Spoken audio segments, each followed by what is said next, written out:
Right now, in a small room in Washington, a handful of men are deciding something that could change the value of every ounce of silver you own. They are not talking about mining. They are not talking about markets. They are talking about a rule written in the 1970s, a rule almost nobody has ever heard of, a rule that has quietly controlled the price of silver for over 50 years. And that rule is about to break. When it does, the price you see today, it will not be the price you see tomorrow. Now, before we go any further, I want to ask you for something. Not a big thing, just a small favor, the kind a good neighbor does for another. If this channel has ever taught you something, ever helped you protect what you've worked your whole life to build, then take just 1 second right now and press that subscribe button. Think of it like signing a guest book at a friend's door. It costs you nothing, but it means everything to us. And tell us, where in the world are you watching from today? Write it down in the comments. We'd love to know who's sitting with us for this one. Now, let's get into it. Somewhere in the world right now, a businessman is looking at his silver holdings and asking himself a simple question. Why does the price never seem to move the way it should? Demand is rising. Factories need more silver than ever before.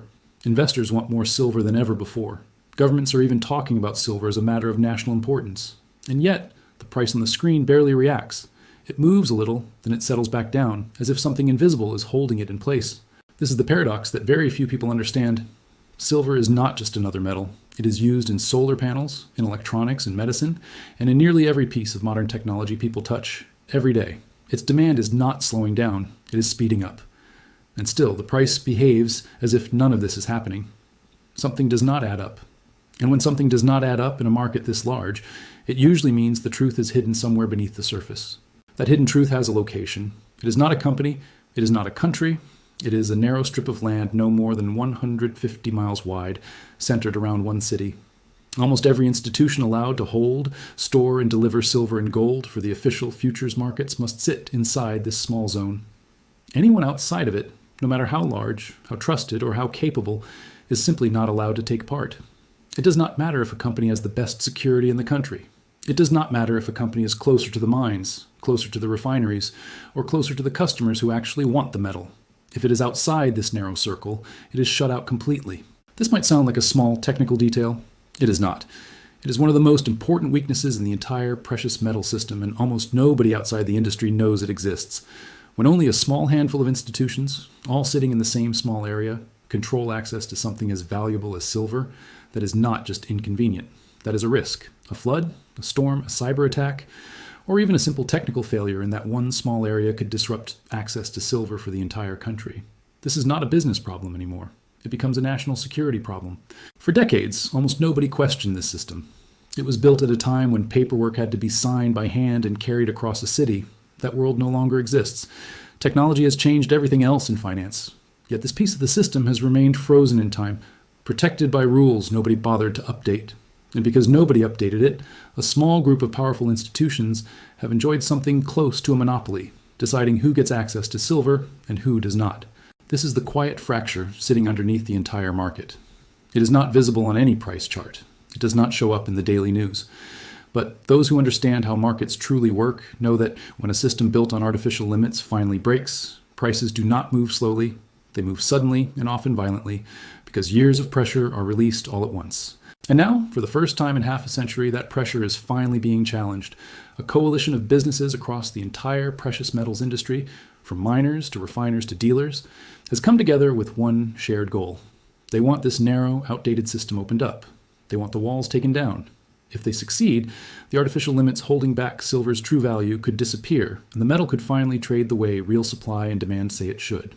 This single legislative effort, quietly moving through the halls of government, may end up being one of the most important turning points in the entire history of the silver market. Few people are watching it, fewer still understand what it means. But those who do understand are already positioning themselves, because they know something the rest of the market has not yet realized. The walls protecting the old system are starting to crack, and when they fall, the silver market may never look the same again.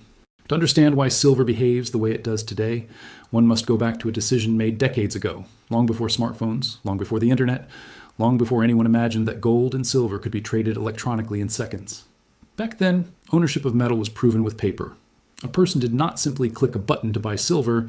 A physical piece of paper, called a warehouse receipt, had to be signed by hand. That paper then had to be carried, sometimes across a city, so that another person could sign it too. Every transfer of metal depended on ink, signatures, and human movement. Because of this, it made sense at the time to keep all the approved storage facilities close together within a short distance of each other. Nobody wanted receipts traveling long distances when everything depended on physical delivery, so a rule was created. Only facilities within a certain radius of one major city would be recognized as official depositories for the futures market. At the time, this seemed like a practical solution to a practical problem. But decades passed, and the world changed completely. Paper receipts disappeared. Everything became digital. A trader today can buy silver from another continent in less time than it takes to make a cup of coffee. Yet, incredibly, the old rule never changed. The same narrow radius from decades ago is still the law of the land. A business in a distant state, no matter how modern, no matter how secure, still cannot become an approved depository simply because of where it is located. Distance, which used to matter for physical safety, still blocks participation today, even though the original reason for that rule no longer exists. This is where the story becomes far more serious than a simple outdated regulation. When only a small number of facilities in one small area are allowed to serve an entire nation, those facilities gain enormous power. They can set higher fees because businesses have nowhere else to go. They can create longer waiting times because there is no competition to push them to improve. They can control the pace at which metal moves in and out of the system because they are the only approved gateway. This is not competition. This is control dressed up as tradition. Economists have a simple way of describing what happens when only a few players control access to an entire market. Prices become distorted. Costs rise higher than they should. Innovation slows down because new companies are blocked from entering, no matter how talented or efficient they may be. And most importantly, the true forces of supply and demand are never allowed to fully express themselves in the price. The market becomes something artificial, shaped less by real economics and more by decades-old geography. For years, this system faced almost no resistance. Businesses accepted it because challenging it seemed impossible. But something has begun to shift. Across the country, groups of miners, refiners, dealers, and depository owners have started speaking with one voice. They have realized that this outdated rule is not protecting the market. It is strangling it. And for the first time in 50 years, they are pushing for change at the highest levels of government. Their argument is simple and difficult to dismiss. If a facility is safe, secure, and properly regulated, its physical address should not determine whether it can serve the nation. Location should not decide opportunity. Ability should. If this argument succeeds, the entire foundation of the current system could shift. New depositories could open in new regions. Competition could finally enter a market that has operated without it for half a century. Costs could fall. Access could widen. And most importantly, the price of silver could finally begin reflecting real demand, rather than an artificial bottleneck built on decades-old paperwork rules. This is the quiet battle now unfolding, far from the attention of most investors. It is not about politics in the traditional sense. It is about whether a market that touches millions of people will finally be allowed to modernize, or whether it will remain locked inside walls built for a world that no longer exists. And the outcome of this battle may decide far more than convenience. It may decide the next major chapter in the price of silver itself. While the fight in Washington continues over who controls access to silver at the national level, a quieter but equally important battle has been unfolding inside individual states. And the results of this battle tell a story that most investors never hear, because it rarely makes national headlines. Yet it reveals something crucial about where the silver and gold industry is truly heading. Consider one state where lawmakers decided to bring precious metals under a new layer of government oversight. On paper, the idea sounded reasonable. Officials claimed they simply wanted more transparency in the industry. But the reality that followed was very different from the promise. Small businesses that had spent years quietly buying and selling gold and silver suddenly found themselves classified in the same category as large financial institutions. They were required to collect detailed information about their customers. They were required to document business operations in ways never expected of a small dealer. A private transaction, once simple and personal, was suddenly wrapped inside a thick file of paperwork and reporting requirements. For many business owners, this felt less like protection and more like exposure. Precious metals have always held a special place in the financial world because they exist somewhat outside the traditional system. People often choose gold and silver specifically because they offer independence from banks, from digital tracking, and from constant monitoring. When a government suddenly places these transactions under close observation, it does not strengthen the industry. It quietly weakens the very reason people trusted it in the first place. Some professionals and analysts warned that this approach could permanently damage confidence in the market. But by the time these warnings were raised loudly enough, the law had already been signed. Now consider a very different story unfolding in another state entirely. Here, lawmakers took the opposite path. Precious metals had been taxed heavily for a period of time, and the results were immediate and painful. Business activity slowed. Dealers reported significant drops in daily sales. Conventions and trade shows that once brought buyers and sellers together left the state entirely, taking economic activity with them. Customers simply began buying elsewhere, often across state lines or online, wherever the tax burden did not exist. Faced with this decline, the state reversed course. Lawmakers moved to eliminate the tax entirely, restoring an exemption that had once existed before. And almost immediately, something remarkable happened. Business activity began to recover. Sales returned. Dealers who had been preparing to close their doors instead saw renewed customer interest. The state avoided what could have become a long, slow bleeding of an entire local industry simply by allowing gold and silver to move freely again without artificial financial punishment attached to every transaction. These two stories, playing out at almost the same time in different parts of the country, reveal something important. The price and future of silver are not being decided only in global markets or by international demand.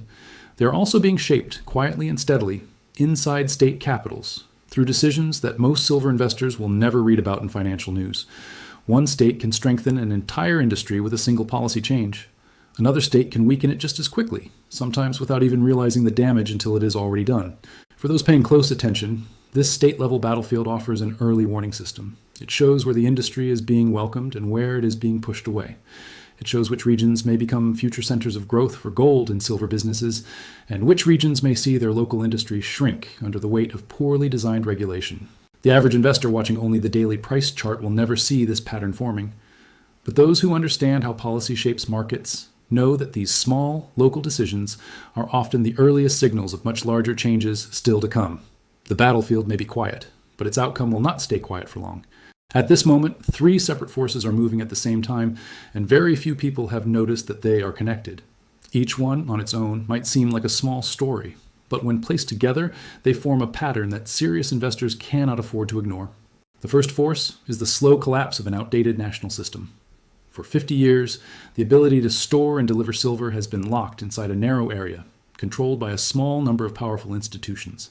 That system is now under direct attack in Washington, as a coalition of businesses pushes to open access to the entire country.